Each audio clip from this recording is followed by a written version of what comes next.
হলুদের রসুন বাটা, তারপরে দিয়ে দেব আদা বাটা জন্য নিয়ে নিচ্ছি, মানে পেঁয়াজ বাটা দিয়ে দেব, ধনে গুঁড়ো হয়ে গেছে, দিয়ে দিচ্ছি টক দই, টক দইটা দিয়ে ভালো করে দিয়ে দিচ্ছি একটু নুন,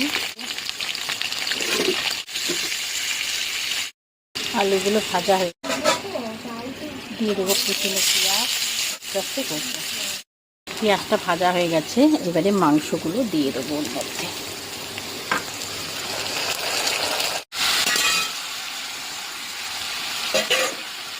মাংসটা হয়ে গেছে, নামিয়ে রেখেছি। আজকে চিকেন করেছি, চিকেন